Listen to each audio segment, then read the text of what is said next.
어떤 대통령도 할 수 없는 일인데 감히 제가 어떻게 그런 말을 한다는 것입니까? 이치에 닿지 않는 말을 가지고 사람을 이렇게 몰아해서는 안 됩니다.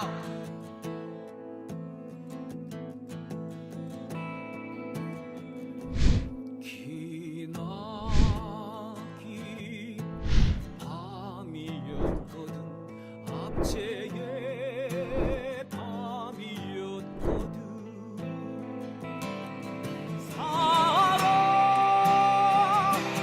한 몸 썩어져 이 붉은 사나에 사랑 해방의 횃불 아래 걸고 숨이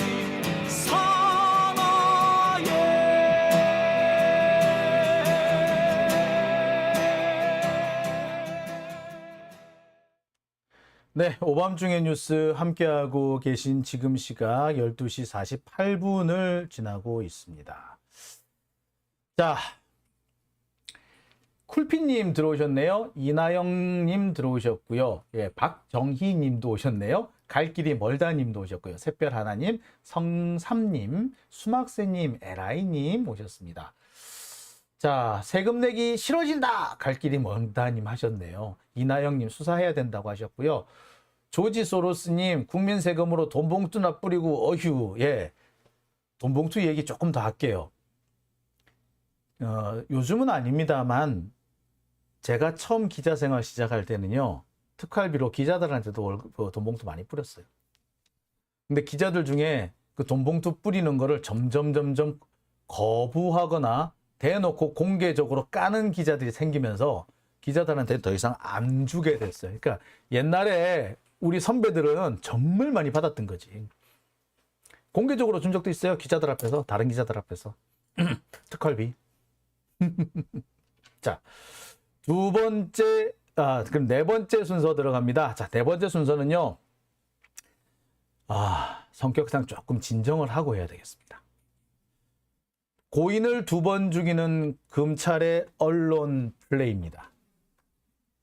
자, 이 얘기는 무엇인가 하니요. 오늘 있었던 이재명 대표에 대한 재판 관련 소식입니다. 오늘 이재명 대표의 재판에는 고 김문기 씨의 아들이 출석을 해서 증언을 했습니다.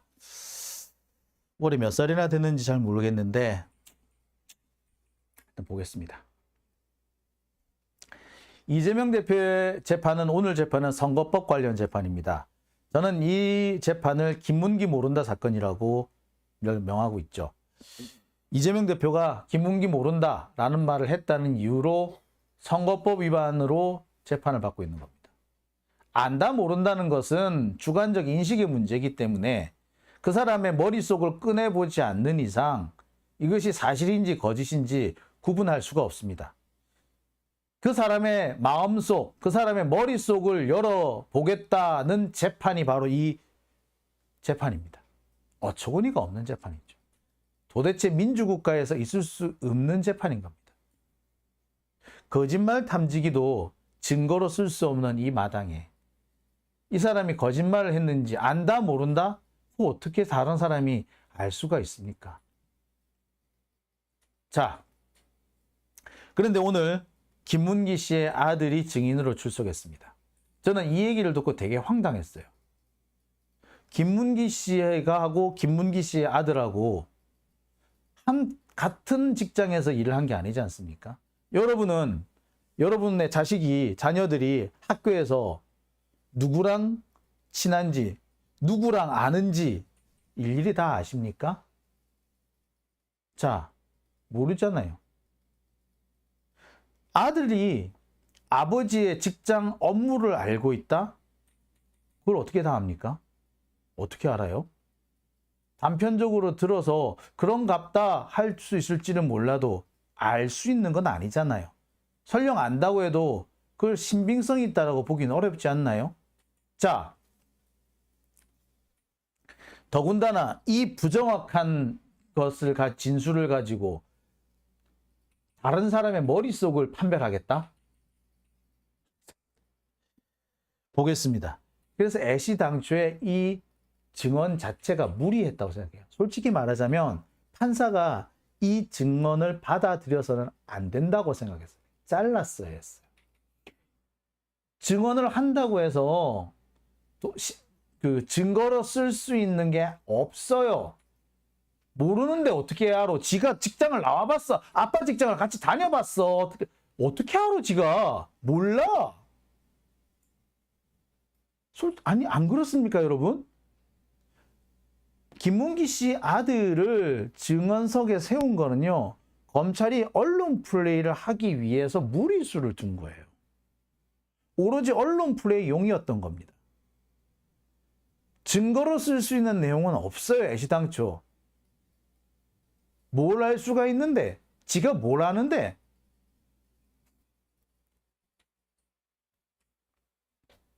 자, 오늘 이 김문기 씨 아들은 법정에서 아버지가 모를 리가 없다.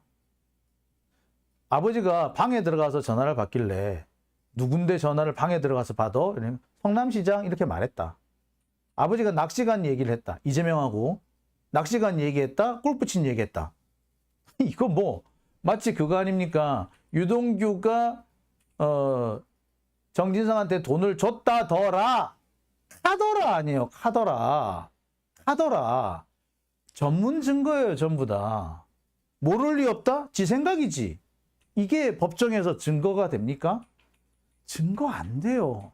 근데 애시당초 얘는 이런 말밖에 할 수밖에 없었어. 그러니까 이런 경우에는 법정에 세우는 게 아니에요. 검찰은 그런데 이 사람을 굳이 법정에 세웠습니다. 왜? 언론 플레이 하려고 한 거지.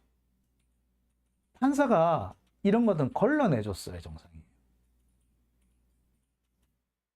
근데 판사가 걸러내지 않은 거지. 판사부터가 문제인 거지. 대한민국이니까 이런 재판이 벌어지죠. 이거 다른 나라에서는 있을 수가 없는 사건입니다. 지가 어떻게 아는데? 자, 그럼 도대체 검찰은 이걸 몰라서 했을까요? 아무리 그렇지만 이런 걸 언론 플레이를 하려고 이런 무리한 짓을 할까요? 그리고 이 유족이잖아요. 부모를 잃은 유족이잖아요. 그런데 그 얘기를 지금 또 돌아가신 지 이제 한 2년 정도 돼 가는데 다시 그 아픔을 후벼 파는 겁니까? 검찰이 해도 해도 너무하는 거 아니에요? 인두껍을 쓰고 이런 짓 할 수 있습니까?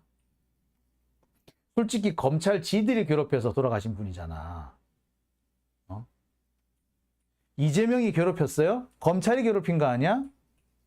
검찰이 책임져야 될 부분 아니에요? 아무리 그렇지만 수사 중에 돌아가셨다면 그거는 검찰이 책임져야 되는 거 아닌가요? 그리고 검사들 뭐라고 그랬어요? 김문기 씨 수사 계획이 없었다라고 그러지 않았나요? 근데 왜 또 끌고 나오는데? 수사 계획이 없었는데 왜 끌고 나오는데? 당시 여러분 기억하십니까? 김문기 씨 돌아가셨을 때 검찰이 제일 먼저 한 게 뭐였어요? 우리는 김문기 씨 소환할 계획이 아직 없었다. 그런데 뭐 한 차례 수사했는데 다시 소환할 게 없었다. 이렇게 얘기를 했단 말이에요. 소환 계획이 정해지지 않았었다. 아직 계획 없다. 한 번 이미 수사하지 않았냐? 한 번 소환하지 않았냐? 그때는 그거고 그 이후로는 없다. 그렇게 딱 잡아댔단 말이에요. 그런데 수사할 계획도 없는 사람인데 갑자기 이걸 왜 이재명한테 갖다 붙이는데? 검사들이 이래서 문제인 겁니다. 자, 여하튼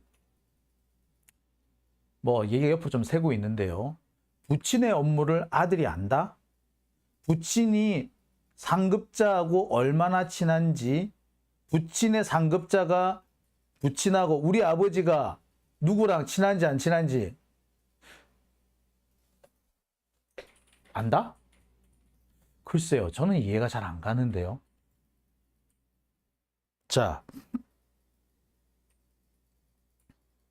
계속 한번 볼게요.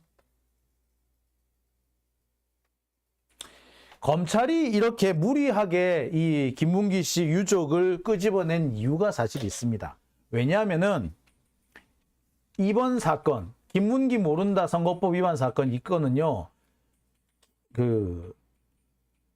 검찰이 이 이재명 대표가 김문기를 알고 있다라는 걸 입증을 해야 될 필요가 있잖아요. 충분히 알 수 있고 충분히 알 수밖에 없을 정도로 누가 보더라도 객관적으로 이재명은 김문기를 안다라는 증거가 수두룩 빽빽하게 나와야 정상이에요. 그죠?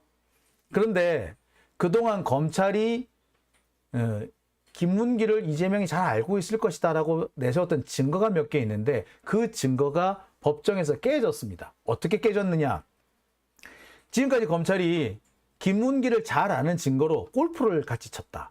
호주 출장을 같이 갔다. 뭐 호주 출장 가서 바다 낚시했다. 그 다음에 대면 보고를 몇 번 했다. 요런 정도였거든요. 그러니까 호주 출장하고 대면 보고였어요. 그리고 호주 출장에서 잘 아는 게 골프 칠 때 카트 탔다. 그 다음에 바다 낚시 같이 갔다. 뭐 요거였단 말이에요. 자, 그런데 이와 관련해서 결정적인 증언이 나옵니다. 뭐? 바다 낚시 갔다? 바다 낚시를 갔는데 어떻게 모를 수가 있지? 바다 낚시 안 갔다라는 증언이 나와버렸단 말이에요. 이재명 대표의 수행비서가 증언에 나와서 그렇게 얘기를 합니다. 바다 낚시 안 갔어요. 자, 유동규는 그렇게 얘기를 합니다. 이재명의 수행비서, 그 다음에 김문기 이 세 사람이 같이 바다 낚시를 갔었다. 바다 낚시인데 이거 더군다나 비싼 요트를 타고 갔었다. 라고 주장을 했어요. 근데 뭐? 요트 타고 바다 낚시 간 적이 없어요. 라고 증언을 해버렸어요. 바다 낚시 갔기 때문에 잘 안다라고 그랬는데 안 갔던 거야. 자, 검찰이 주장한 증거가 하나 깨져 버렸죠. 그죠? 심지어 유동규는요, 김문기가 사실상 호주 출장 갔을 때 김문기가 이재명 시장을 수행을 맡았다라는 식으로 주장했는데 수행 대표가 김문기가 무슨 수행을 해? 수행 역할 맡은 적 없고 당시 이재명 성남시장을 수행한 사람은 나밖에 없어. 무슨 개소리야? 라고 딱 잘라버렸어요. 유동규의 주장이 완전히 무너지는 것이고 동시에 검찰의 근거가 사라지는 거였어요. 이재명 대표 수행비서면 당시 상황을 너무나 잘 알 수 있을 겁니다. 자, 그러니까 호주 출장을 같이 갔고 호주 출장에서 아주 긴밀한 관계를 가질 수밖에 없는 그런 행사에 동참했기 때문에 알 수밖에 없다라고 했는데 그게 아니라는 게 드러나 버린 거죠. 자, 그 다음 유동규는요, 김문기 씨가 여러 차례 이재명 성남시장한테 대면 보고를 들어갔었다. 따라서 모를 리가 없다라고 주장을 했어요. 근데 이에 대해서 정민용 변호사가 증언을 합니다. 김문기와 함께 대면 보고를 들어갔다라고 하는 사람이 정민용 변호사예요. 이 정민용 변호사는 김문기의 부하 직원입니다. 이재명 대표는 이 정민용 변호사랑 대화를 나눈 적은 있다라고 기억을 했어요. 하지만 김문기는 잘 모르겠다라고 한 거거든요. 자, 그러니까 이 정민용이 어떻게 증언하느냐에 따라 가지고 이재명 대표가 진짜로 모르는지 아니면 아는데 모른다고 한 것인지 이게 드러날 거였습니다. 근데 정민용 변호사가 뭐라고 주장을 했느냐? 두 번에 걸쳐서 보고를 하러 간 거는 맞아. 2016년 12월, 그 다음에 2017년 6월 이렇게 갔는데 가서 정민용 나하고 이재명하고는 활발하게 토론을 했는데 김문기는 말을 거의 안 했다. 참여를 안 했다. 식사를 할 때도 김문기는 저기 말석에 가 있었다. 즉 김문기와 이재명은 대화한 적이 없다. 라고 얘기를 했어요. 증언을 해버렸다고 법정으로. 김문기는 정민용과 이재명이 열심히 대화 토론을 하고 있는데 김문기는 아예 끼어들지 않고 껌뻑껌뻑 쳐다보기만 했다. 그러면 정민용 변호사하고 이재명하고 왜 토론을 했느냐? 정민용은 아까도 말씀드렸듯이 변호사예요. 그러다 보니까 이 그 성남 그 대장동 재개발과 관련해 가지고 뭐 결합 개발이 가능하냐, 법적으로 가능하냐, 불가능하냐 이걸 가지고 법리 논쟁을 벌였대요. 그래서 되네 안 되네, 아 이럴 수도 있겠네, 저럴 수도 있겠네 막 한참 얘기를 했다는 거야. 근데 김문기는 거기서 가만히 두 사람이 얘기한 걸 쳐다봤다는 거야. 자, 뭐 한마디라도 하진 않았어요? 본인 의견도 말하지 않았을까? 정민용 너보다 이 김문기가 상급자인데 뭐라고 한마디는 하지 않았을까? 아니, 한 적 없다. 그냥 쳐다보고만 있더라. 김문기와 이재명은 대화한 적이 없다라고 합니다. 자, 확인이 돼버렸습니다. 유동규가 주장해왔던 거, 유동규의 주장 때문에 검찰이 주장했던 거, 공소사실로 삼았던 거, 자, 줄줄이 다 깨져버린 거죠. 호주에서 3,000달러짜리 요트를 타고 바다 낚시를 갔었다. 김문기가 갔었다. 깨졌어요. 김문기가 이재명 대표 호주 출장 기간 중에는 수행을 했었다. 아니다. 또 나와버렸죠. 여러 번 대면 보고를 했었다. 했었지만 말도 안 했다. 유동규가 증언했던 거, 검찰 진술에서 말했던 거, 그리고 검찰이 공소사실이라고 포함시켰던 거, 그게 다 줄줄이 아니라는 게 나와버렸던 겁니다. 검찰 입장에서는 정민용 변호사의 주장, 그 다음에 이재명 대표의 수행비서가 한 얘기, 이 얘기를 다시 뒤집을 필요가 있었어. 뒤집을 사람 없네? 유동규를 또 불러오기도 어렵겠고, 그러니까 뭐 억지로 끌고 온 사람이 김문기 씨 아들인 겁니다. 무리수를 둔 거죠. 뭘 안다고 걔가 몰라. 여러분 알겠어요? 아버지가 아들한테 자기 업무에 대해서 그렇게 상세하게 얘기를 하나요? 전 이해를 못 하겠어요. 업무에 대해서 상세히 얘기하지 않는데 내가 시장하고 가까운지 안 가까운지 어떻게 알죠? 오래전부터 예컨대 이재명 시장이 그 옛날 야인 시절부터 계속 함께 해온 사람이라면, 계속 근처에서 보좌를 한 사람이라면 알 수도 있죠. 근데 그게 아니라면 모르지. 알겠어요? 성남시에 공무원 수가 몇 명인데 기억 다 못해요. 자, 여하튼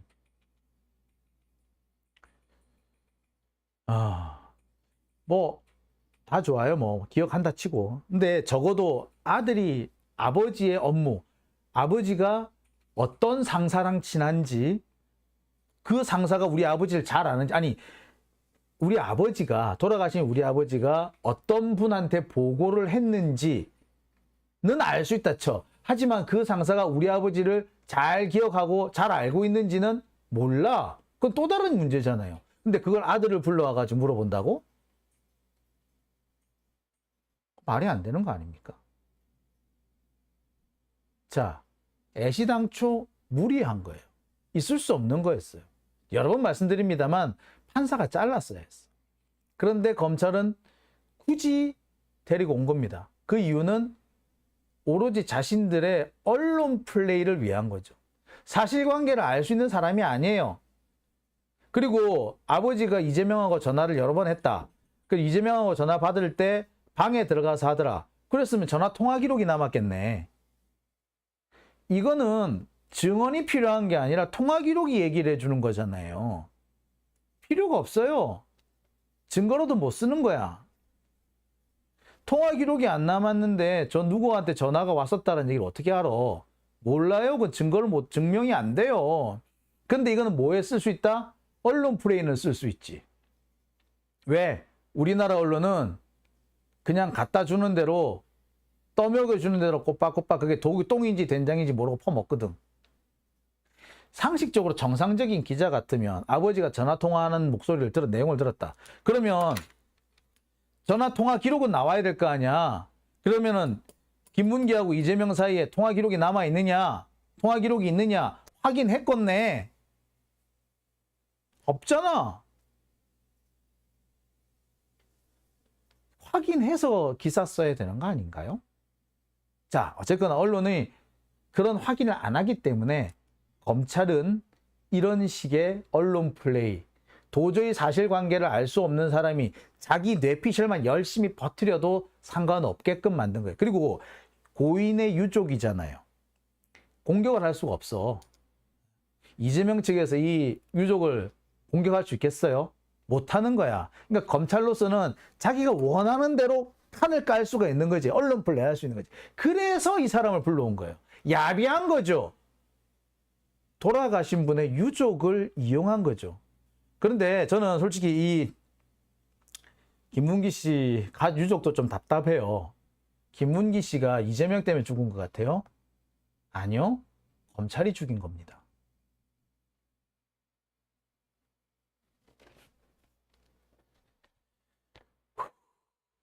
검찰이 죽인 거예요. 네? 그런데 지금 엉뚱한데 화풀이를 하고 있는 겁니다. 만만한데 화풀이를 하고 있는 거예요. 검찰한테는 비난을 못하니, 화풀이를 못하니 이재명한테 덮어 씌우는 거거든요. 그거 고인을 2번 죽이는 겁니다. 정리를 하면 그렇습니다. 유족을 법정에 등장시켜가지고 박살난 유동규 진술을 만회시키려는 꼼수인 겁니다. 유족을 법정에 등장시켰기 때문에 이재명 측에서는 반박을 하고 싶어도 반박을 못하는 거야. 에? 거기서 반박을 해보세요. 얼마나 모질게 보이겠어. 못하는 거예요.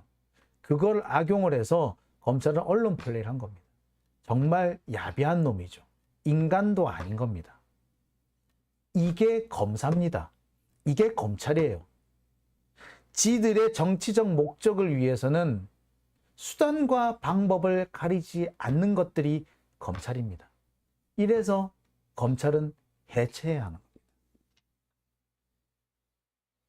아우, 속 터지네요. 자, 오밤중의 뉴스. 참 답답한데요. 오늘은 제가 여기까지만 하겠습니다.